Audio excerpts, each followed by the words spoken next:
right here in Parma on a pickleball court, just a few miles from here, 6 months apart, and was saved by his friends that were playing with him, the police, and our first responders, our paramedics. He was transported here to University Hospital Parma Medical Center, where he received the life-saving intervention and is able to stand with us here today, and he's already back out on the pickleball court. Can you talk about just the day and this, the teamwork of everybody, how this all came together? Yeah, so here in Parma, we're very lucky to have great collaboration between our police and our paramedics, which is not always the case in every city. And he was here playing on the court when he suffered a cardiac arrest. Luckily, his friends, our former first responders, recognized his symptoms right away and started CPR within seconds. And as you all know, CPR, the faster it happens, the better your outcome is. The police responded first, and they used an AED, which is a defibrillator that they carry in their trunks. The police are trained in using those. He received a shock from the defibrillator. CPR was continued, and the paramedics arrived. He was transported here to Parma Medical Center, where Dr. Paul Pumipane took care of him. He received an intervention and a cardiac stent, and luckily has really no lasting defects from this. And then just so it's all a big team effort. It's not just one individual, one department. So it's a group effort to do what you guys do. Yep. So the collaboration between the police, the paramedics, and our hospital staff is critical. We here at Parma were one of the first in the state of Ohio to have a pre-hospital notification system for cardiac event patients. In other words, patients suffering an acute heart attack are recognized in the field, and then that information is transmitted here to the emergency department, where the emergency physician can communicate directly with the cardiologist and the paramedics in the field and prepare the cath lab. That saves critical minutes. Oftentimes the interventional cardiologist and the cath lab team is waiting at the door for the patient. We were one of the first in the state of Ohio to use this program. We've done it for over 15 years and have saved countless lives. So we have a couple other speakers too, so if we could just, Cool. you know what I mean? So if you want to introduce. Continue to.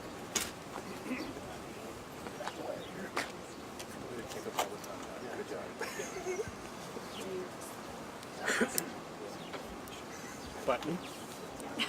All right. So, I've known Bill for about 6 months. I met him both times. Back in November, he actually blacked out for about 10 or 15 seconds playing pickleball. And he was a little incredulous that he was actually having a heart attack at that time. You know, he had friends and first responders who were there to help him as well, and obviously our EMS crew behind us helped him as well. He came into the hospital. He was found to have a heart attack. He didn't believe it. Took him to the cath lab. I'm like, you're having a heart attack. I need to fix it.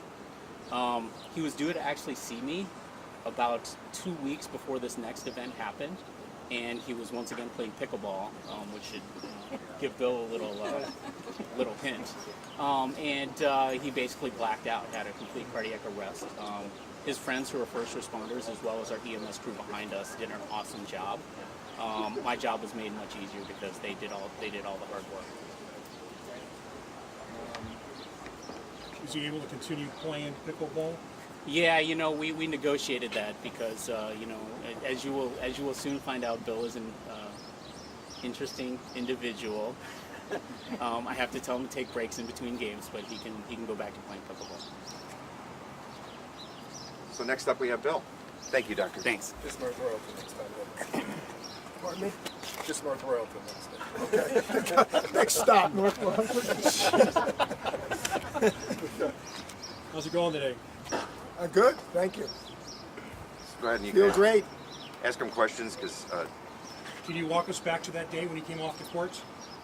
Well, I had two occurrences, but the last one I didn't walk off.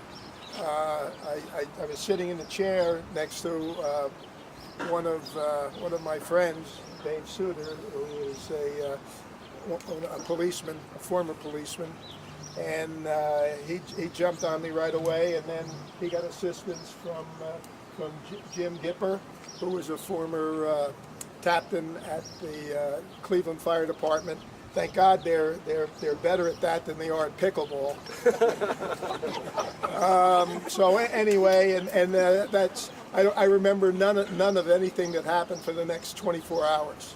So I do remember the first time I ran into these gentlemen, and I do remember telling them that they're wrong in their diagnosis of me having a heart attack. I do remember that. They ignored me completely, thank God. And they're a great group.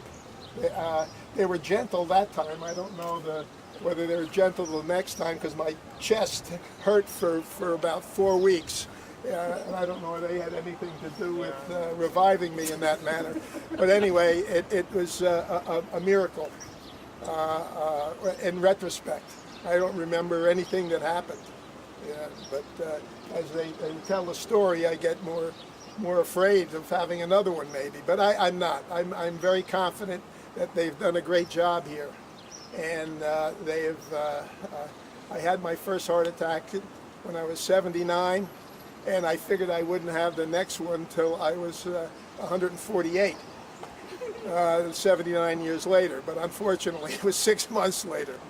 So all is well, and I'm so grateful for these gentlemen behind me and the work that they do. They are the quiet, everyday heroes that are in this community of Parma, in Parma Heights.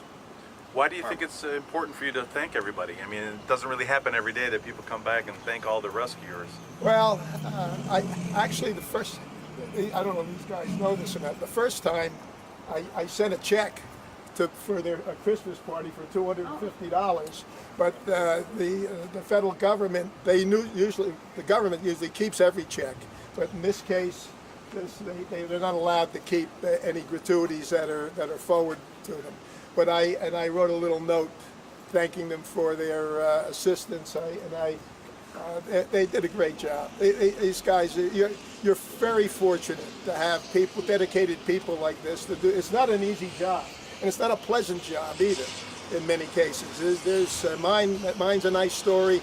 I came back to life, but how many people are fortunate enough to do that? And I'm sure for everyone like me, there are many that aren't like me that have been able to come back to life. So I'm very, very grateful. And I think most of my family is too. And I know damn well that my life insurance company is happy too. So were you, did this happen while you were playing the game, or were you taking a No, break? I had just finished and I sat down next to Dave. I said, Dave, I'm not feeling too good. I get a little lightheaded. And then next thing you know, I don't remember anything after that. Dave said I kept talking, which is not unusual, even if I'm unconscious. But I don't think that lasted too long either.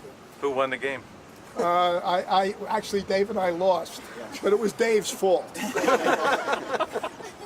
Certainly not mine. That's why you play with two people. You always have a fall guy. Can you tell he's Irish by any chance? and from Jersey originally. Anybody got anything else? So you go back to the court then to start playing again? Oh, have I been back? Yeah. Actually, a week later, my wife and I, Eileen, went and played, not there, but we played closer to home. And yesterday I went back for the first time to Parma to see what the karma's like. So anyway, I had a good day. It was nice, and Jim was there, thank God, just in case something happened to me again. But I really feel good. They're excellent here. The health caregivers are excellent. So you did play? I did. Okay. Yeah. And we'll play in the national senior games in 22 down in Fort Lauderdale too. How long have you been playing? 10 years. I started at age 70. We've traveled all over. We've played in Spain, and played in Ireland. I'm the 2019 Irish national champ, senior champ. I came in third in the nation in 2015 at the National Senior Games in Minneapolis. Eileen and I have won medals in Spain and Ireland also together. We played in about 7 or 8 states, and it's a wonderful game for people that want to be active. And there's if you can chew gum and walk, you can play, and the other aspect of it is, unlike tennis or racquetball, it is very, very social. The people they integrate very nicely with one another at all skill levels and so on. It's a very friendly game. Any advice for anybody else that like the symptoms? Because you said you didn't believe you were having a heart attack. No, I thought I thought it was just I just didn't have enough liquids in me. I thought, and I had a this happened in November, the first one, and in August sometime. I stopped on I was going home and I got lightheaded, and I stopped at the corner of the gas station of is it Rockside and State, and I went in and got a big gulp, and I started swigging that down, and the next thing I had to sit there for 15 or 20 minutes and get my bearings. I was still a little lightheaded. I drove home, and I went to bed for a couple hours. But and I thought this was the same kind of thing. I just overdid it, and obviously it wasn't the case on November 9th when I got the first one. Good. Okay. Thank you, sir. Thank you. So my name is TJ Martin. I'm the Public Information Officer for the City of Parma. It's T.J.Martin. I'd just like to make a couple introductions, and then I'll go in a little spiel, and then we'll be hopefully beat the rain. Going this way, just to introduce everybody, that's Dr. Chris Dussel, who's the emergency room physician on the day of Bill's incident. Next to him, we have the Parma Fire Department Training Captain Lou Davis. Next to him is Lieutenant Dan Siriak. He's the Public Information Officer for the Parma Police Department. And then we have the two police officers. There's Ed Pinc and Brian Paul, who were instrumental on that day in providing not only CPR but AED support for the patient. We have one of the paramedics that was on scene that day, and that's firefighter Joe Stefanko. Behind him is firefighter paramedic Josh Muniak. We have Captain Tom Franzek, and it's kind of interesting to note that our ambulance was actually returning from the hospital on that day. Parma has instituted what we call a first responder program, where if our ambulance is out, we send an engine as a first responder. They were the first two to arrive after the incident, and were able to provide advanced medical care prior to the ambulance getting there, in addition to what the police officers provided. Behind him, we have another one of the paramedics, and that's firefighter Anthony Hyatt. He was also on the run that day, and he's also a paramedic. And then we have the two bystanders who are former first responders, or still are first responders. In this case, it's Jim Gipper and Dave Szuter. Dave was, I believe, a captain in Cleveland. Dave, you were okay. You know what, I thought so, but you were a patrol officer? No, I was. Oh, okay. No, I was the battalion chief of Cleveland Fire. Okay. Dave was. Oh, and the Brunswick Police. Brunswick Police? Okay, I'm sorry, I apologize. No, that's fine. And then we have Deputy Chief Jim Blair from the Parma Police Department, Assistant Chief Nick Cashai from the Parma Fire Department, and obviously you met Bill already. And then we have Chief Mike Lasky from the Parma Fire Department as well. So, just so you have some background on the people that are there. So, on behalf of the Parma Fire Department, we'd like to thank you all for coming. We are extremely happy to be able to celebrate the ability of Bill to still be with us at 80 years young, or 79 years young. August 5th, 80. He'll be 80 in August, so we're very happy to be able to provide that service for him. We want to stress the public-private partnerships that we have with our community. We're very thankful that there were two gentlemen there that happen to know CPR that were able to interact on Bill's behalf, begin the process of life-saving. In addition to that, we were very thankful that we have such a strong bond and such a strong relationship with the Parma Police Department. I've been around for nearly 30 years, and I've never seen a police department and a fire department have this much interaction where we work hand in hand. We always have this brotherhood, but it's especially bound here. And we're very thankful. And actually, I believe Ed was a paramedic at one time, weren't you? No, I just anti-base. Okay, Ed used to tick me off because he'd always, whenever something bad was happening, Eddie was on the scene. So, and then to take that even to a further extent, we're thankful for the partnership we have with University Hospital. They provide a lot of our training for our department. They provided us with tools and equipment that help us do our job. We're thankful for the administration that we have, not only in the city, but through the guidance of Chief Lasky and Assistant Chief Cashai, that we're able to provide the tools and the techniques and the personnel to do our job. It's important to note that even though the two gentlemen that started CPR are former first responders, CPR can be learned by anybody, and it's a simple process. You don't have to take a class. Simple CPR can be learned online. There's videos out there, and we encourage everybody to please take the opportunity. If you don't take my word for it, take the opportunity of this event to save a life and learn CPR. We work hand in hand with University Hospitals, where we provide a service called Pulse Point, where if you sign up for Pulse Point, you'll know where the nearest automatic external defibrillator would be. It'll notify you of a cardiac emergency in our community so you can respond, possibly be there, possibly save somebody in your own home, or maybe you're in the park, possibly save someone's life prior to us getting there. So it's extremely important. And again, we're thankful for the partnership that we have with our police department and university hospitals that made this day possible. Anything else? No? Anybody want to? I guarantee you the police officers and the firemen won't want to do interviews, but I'm sure Bill will. So if anybody wants a couple minutes with him, you can't shut an Irishman up. No, I'm an Irishman, so I know that. But if anybody wants anything individually, please let us know, and we'll make sure we get it taken care of. Again, thank you for coming on. It's very important to get this out to the public. Thank you. You guys just want to stay there?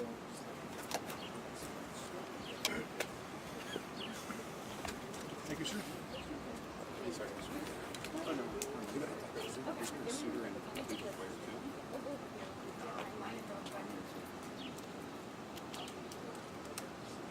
Because I knew the name, because I was friends with Lenny Young, and I thought he was. I think he did some training. Did he? Lenny and I were really tight. Really?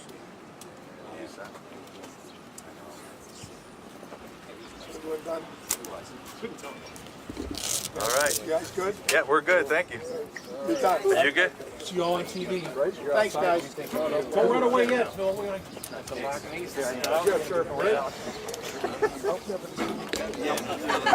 And you probably feel the same. I don't want to see Tom again. You've seen him twice. 3 times. I didn't think I would make it. Third time would not be a charm. Especially if it's on the wrong day. Yeah, I'll have to put my pickleball schedule around when you guys are on. When you guys are on, I'll be back there on TV. Well, that's what I say. You said you went there yesterday. We weren't on duty yesterday, so we were. Glad to see you up there. It was so busy still. Yeah. But they got in.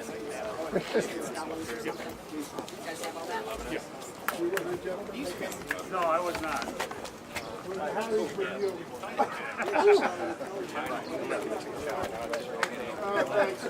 You feel dirty because of reporters?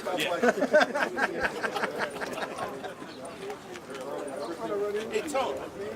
Chief didn't know you were on. You have a flag jacket, right? Yeah. When I left, in 2001, then I went down to 31. Okay.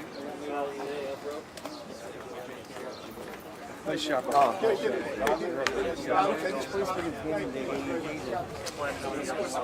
gentleman or the other police officers are. Good job, Don.